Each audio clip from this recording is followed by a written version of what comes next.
I am feeling good today. What's up, everybody? Welcome in to The Early Edge, your daily sports betting brand of record. We are powered, as always, by the almighty SportsLine, the best value in all sports betting, and it is not close. We are halfway there, halfway to Championship Sunday. The two number one seeds taking care of business on Saturday. The Chiefs over the Jags, the Eagles dominating the New York Giants, and our crew on Saturday dominated once again, as we always seem to do. How about 14-7 across all of our picks? You guys made Early Edge live last night, an incredible Saturday night show.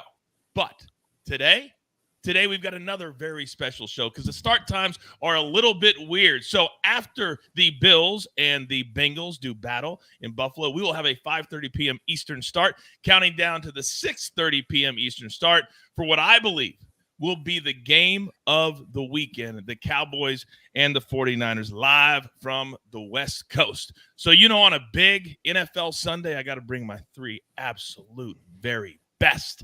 First and foremost, live from Nashville, Tennessee, the penthouse level, M Squared. You're halfway home on your moneyline parlay. Feeling good, sir?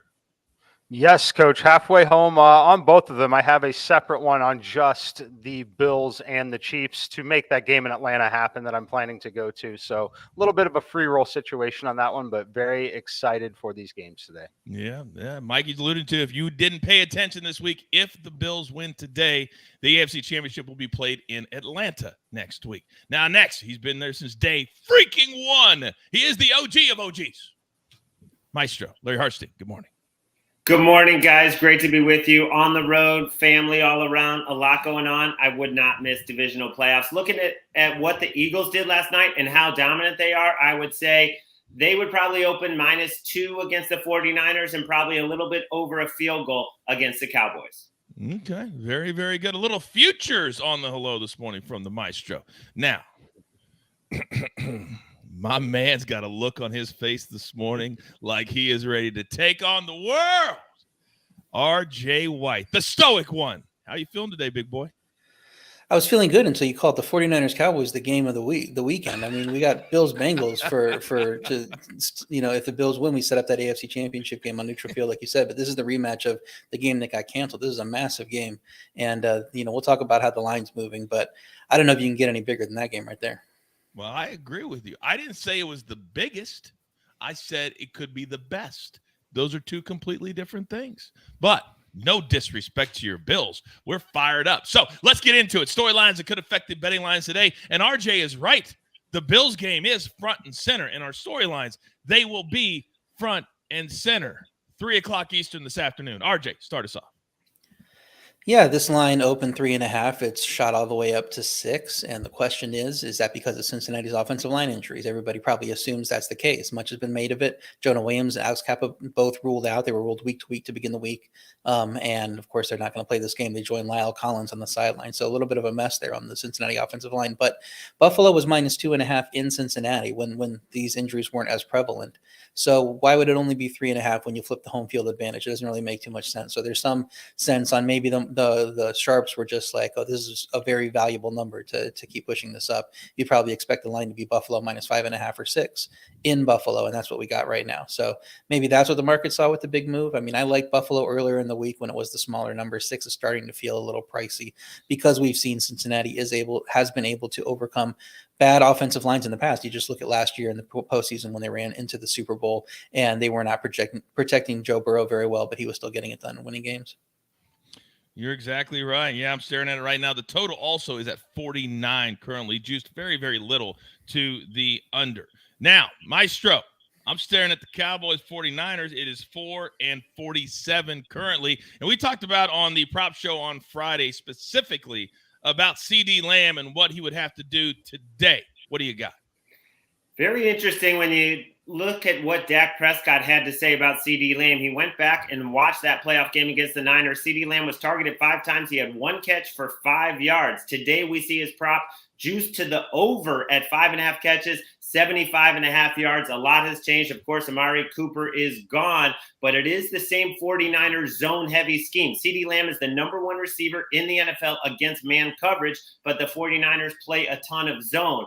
However, given the pass volume that you have to expect, and it's so hard to run against the Niners. And what Dak Prescott said, he said, I don't foresee any problems getting CD Lamb the ball this week. He's going to be committed to getting him the ball.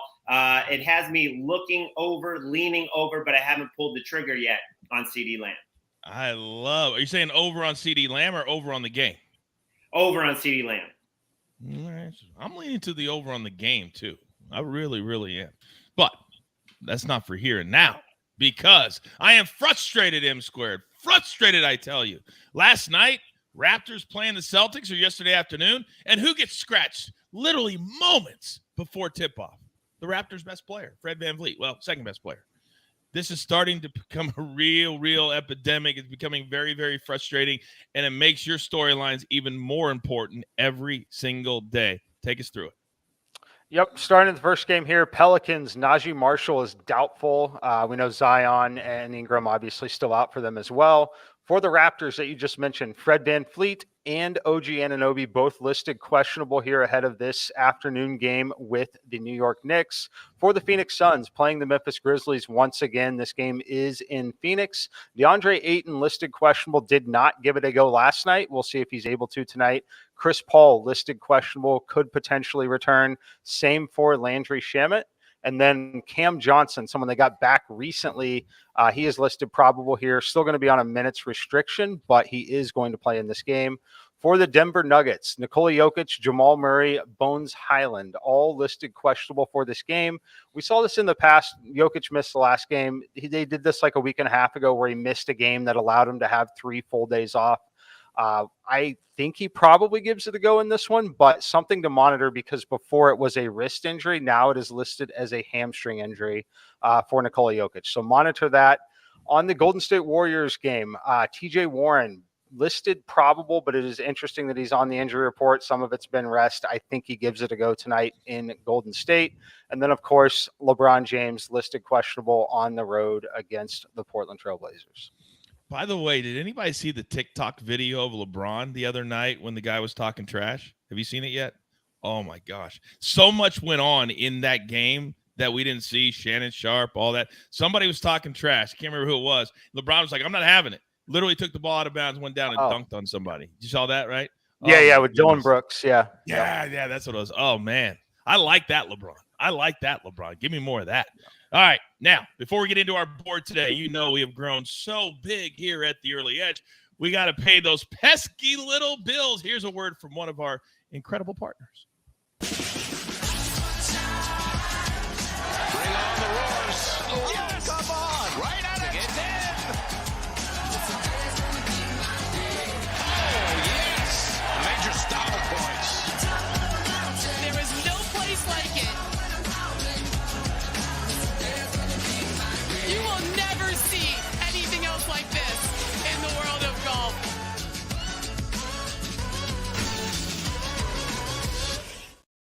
All right, it's time to be fired up for no matter what sport it is we're about to talk about. And I got to tell you, when my man focuses on a college basketball over, you better pay attention. Now, how do you back up a 14-7 day? Well, you got to have energy. You got to have hype. I don't do this very often anymore. I make it for special occasions. And this is for RJ White. It's his day. It's his Bills game. So, Mikey, if you don't mind, you know the drill, son. It doesn't matter where the games are played at. Money line is all we're talking about today from my man M Squared. So please, sir, live from Nashville, Tennessee, give it to me. All right, Coach. Let's hit a college basketball over in my favorite conference in college basketball. It would be the Metro Atlantic Athletic Conference. I bet a lot of these games. I would say 15 to 20% of the games I bet are in this conference. I like Manhattan and Rider over 136.5. Story here, two teams very familiar with one another, obviously. They are terrible defensively. They rate 270th and 300th in terms of defensive rating here. Manhattan really struggles allowing second chance points. That's where Rider is going to feast and help contribute to the total here. I think we see a game where both teams approach the 70-point number. We get that 70 to 70 tie at some point in this game. We're over this threshold of 136.5. My simulations make it 142. And then quickly on those, you can find them on SportsLine. We've had many people asking about the app. You can actually find them on the app. If you go to analysis, sort by my name, and then the trick is changing the sport to general. It is not a college basketball article because I upload NBA and other sports in there. If you change the sport to general, you will see the article. It'll list from August because it's the article that is existing and living forever. It just gets updated every single day, but it will be there in the app if you use my name and general as the sport. And I'm telling you right now, take the time to learn how to use the app. It's very simple, and you get all of our guys in the articles and simulations and all that kind of stuff. But I'll do you one even more. Use a promo code EARLY, and I'll give you 30 days for free. Then you have time to find the articles that Mikey's just telling you about. All right, I've got one play today, and maybe it's a half unit. I don't know. I told you how frustrated I am. But when I see what I think is a really good play, I'm going to give it out. And whoever plays, I guess, at this point. But I like this regardless of if Jokic plays or not. The Thunder are coming to the end of a long road trip. The other night, it was a miracle cover in Sacramento. They should have lost by 10 or 12. We're only given 6 tonight. Our Sims at SportsLine have this a 14-point win for the Nuggets. I love the Nuggets in this spot, laying the 6. All right, RJ. My man John said, if you can't tell that RJ is pumped up today, you're dead inside. You're dead inside. Oh, I can only imagine the emotions that are going through you right now. But you got to put those to the side because I need to know what your best bets are today, sir. You're up. Yeah, I'll try to control my emotions here. It's going to be tough. Josh, so Buffalo game, I didn't really want to play the spread. I played Buffalo earlier in the week. 6, I think, is like I said, kind of getting a little pricey. I played Josh Allen over 22.5 completions, minus 127 is my pick here. Cincinnati, in addition to being banged up on the offensive line, they are also banged up in the secondary with Chidobe Awuzie out and Trey Flowers doubtful. Cam Taylor-Britt has had moments as a rookie, but overall grades poorly for PFF. Eli Apple is not very good. Buffalo wants to be a pass funnel anyway, and it makes sense to attack Cincy secondary and stay away from the run game here. So I think even if Buffalo goes up, which if that's where we're leaning in the game, we're going to be up in the second half. They're going to keep throwing. They know how dangerous the Cincinnati offense is, and they're just going to keep exploiting that. So I think Josh Allen's going to throw it a bunch. I think he's going to get over 22.5 completions. In the second game, I like 49ers minus 4. Dallas has only lost in regulation since week 6 was an ugly week 18 game at Washington, and they erased that stinker with 4 straight 80-yard touchdown drives versus a solid Tampa Bay defense. But that Tampa defense is just 26th in interception rate, where San Francisco is 3rd. I think the shaky Dak might be returning here because Dallas is also down Jason Peters. They had to shuffle the left side of the line because of that. The rookie Tyler Smith kicking out to the left tackle, he's been solid. I'm not worried about him. But now San Francisco can attack the interior of the line because it's weaker now. And I think that they'll be able to get to Dak and cause some interceptions there. San Francisco is also second in rush yards per play, so that's going to put Dak in tough third down positions where he could be taking some pressure and get sacks there. And I think the San Francisco offense should be able to run on the Dallas defense, and the offensive line is good enough to keep the Dallas pressure at bay. I like San Francisco's coaching edge here. I think 4 is too little. I think this line should probably be in that range of 6 like the Buffalo game, so give me the 49ers. What do you think about the total in the game at 47, RJ? That's a little tough for me. You could always see Brock Purdy turning into a pumpkin, which everybody's been worried about here and there. That's why people don't want to jump on San Francisco too much. I worry more about the Dallas offense. I think that Dallas team total was around 20.5, and I was thinking about playing the under there. So if it's anybody, I think it might be Dallas that doesn't get us to the over. So I'm a little bit worried about playing that over. My lean would be to the under. Okay. By the way, that was another lean that we cashed last night for M Squared. He said live on Early Edge Live. I tell you all the time, hashtag it pays to watch live. What did you say about the Giants team total last night, Mikey?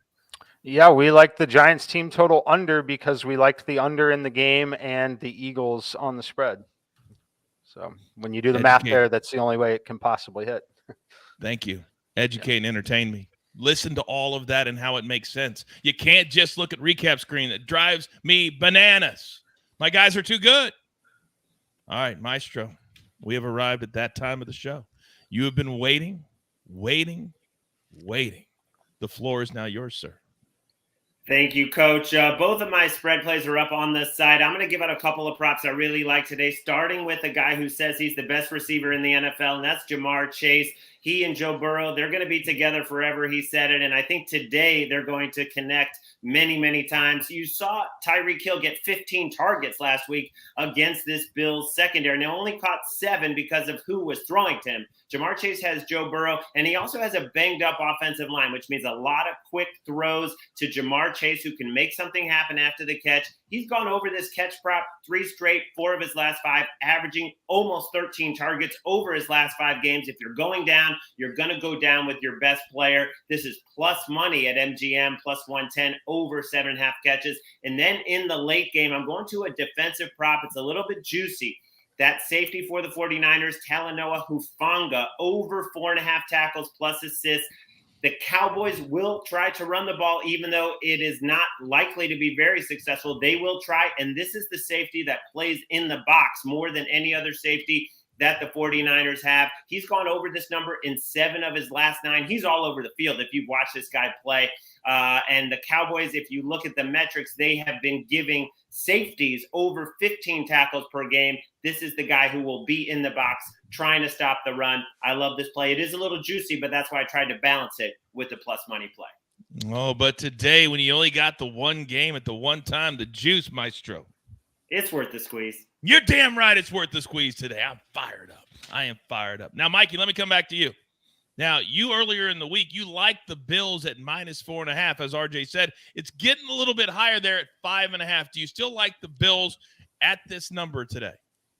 It's definitely where I would lean. I wouldn't get to, if you're going to play it, do it before you can find the 6 again. I've seen 6s across the board. We're starting to see some of them could jump back to 5.5. So I definitely wouldn't lay the full 6 if you still like it at that point. At 5.5, I think it's okay. There's not a massive difference, but you get the best number you can. If you see 6 and you still like the Bills, I think you're better off looking for an in-game number. But ultimately, I do think they win this game. Okay, very good. Let me come back to you, Maestro. They're saying at DraftKings it's up to 26.5 already for Josh Allen. What's too high for you when it comes to completions? Well, that was an RJ prop. I'm going to defer to the Stoic one. Oh, my fault. You're right, RJ. 26.5 is a lot. I mean, we've seen these playoff games in the past where he's had 23, 24, 25. He kind of settles in that range. So if it's jumping from 22.5 to 26.5, I wouldn't play it at 26.5 because just this morning I saw 22.5. So, I mean, if you're that's the number I think you got to play. It should be available somewhere. Okay. Very, very good. Maestro, somebody's calling you out in the chat, big boy. Somebody's calling you out. Over 7.5. I'm trying to remember if we've ever played a 7.5. Maybe Cooper Kupp we played on the show before, but this is high. But it's not high for Chase. I feel like Matty Ray wants a showdown with you. It's just a gut. Well, what would you say to that, Maestro? You know, even though it's plus money, I'm literally playing this for plus money. Hit the music. Oh, wait, Snake. Wait, Snake. So Maestro's in. He said the right things, but we need to know if Matty's in because I just kind of – so Matty Ray, if you want a showdown with the Maestro, all I need you to type into the chat is, it's on. It's on. Oh, he said, you know I'm in. So, Snake, if you don't mind, hit the music. It's gonna be a showdown. Oh, Matty Ray wants all the Maestro's smoke. So here are the rules. Even money. Jamar Chase over 7.5. That's what the Maestro has. Matty Ray in the chat has under 7.5. And you know the rules. Pay by midnight of the day of the showdown. Damn. And I know Matty Ray is a man of honor, and next time he'll give me the minus 130 side at even money. He absolutely will. By the way, Maestro, do you know who Matt Ray's roommate was in college? No clue. Baker Mayfield. What? True. That's a true story. True story. He called in on the prop shop a couple of weeks ago. Told us the whole story. Swear to God. Baker Mayfield was his college roommate at one of the colleges that he went to. All right. Now, another quick question. Maestro, I'll come to you on this one. We've got a question that a lot of the bets that we like to make, and we've done it throughout the year, is one quarterback against another quarterback, more passing yards in a game. It's a fun bet to make, and right now their totals are right around each other, 280.5 for Burrow, 277.5 for Allen. What would you like there? I would lean Burrow just because I think Josh Allen's going to have more success with his running game personally and with the Bills and the Bengals. I don't think we'll be running the ball at all. So I think it's going to be all on Joe Burrow. So I would lean Burrow, but I wouldn't play it. Okay. By the way, in the chat, they're saying Matty Ray about to lose that money, unfortunately, to the Maestro. Oh, all right. Now, any other names, any other things that we want to throw out there? Because we will not have our normal noon Eastern show today on the early game. We'll have the full late game covered. Anything else you guys want to throw out on the early game, or are we good? I just want to tell Matty Ray to put his Venmo in there so we can settle up later tonight. All right, Matty, put your Venmo into the chat. You know the rules. All right, ladies and gentlemen, grab your paper, grab your pencil. Here is the recap. This also includes plays from the prop show on Friday with the counselor, Prop Stars, and Uncle Dave. And there you can see there are a ton. Let it sit there for a second. Take it all in very, very quickly. I'm not going to read all of them, but you can see the Manhattan Rider over, Bills -4.5 when it was 4.5. Mikey said he's still leaning the Bills side at 5.5. Maestro, Funga over 4.5 tackles and assists. Jamar Chase over 7.5. Showdown with Matt Ray there. AB's on the Bengals. Team total over 20.5. Prop Stars, Samaje P. Ryan, Stephon Diggs, RJ, Josh Allen over his completions. 49ers -4. I'm on the Nuggets minus. like why did I even throw that in today? And then seeing the He's on Gabe Davis and Joe Burrow. And then Dave is on Tyler Boyd over. I think that we're going to see a lot of points today. A lot of points today, and I am fired up for it. But a final reminder, 5:30 p.m. Eastern time today, we will be here counting down to the Cowboys and the 49ers, which starts at 6:30 p.m. Eastern time. Damn it, that was fun this morning. It's worth getting up on a Sunday, isn't it? But now you got to go out there and pay it forward. Enjoy the day with your family. Let's cash some tickets. Let's remember there's only one thing left to do. And I believe you all know what that is. You've got your marching orders. Let's take all of these tickets straight to the pay window. For my entire crew, love them all. M Squared, Maestro, the stoic one, RJ White, and of course the Snake, always behind the scenes doing the work.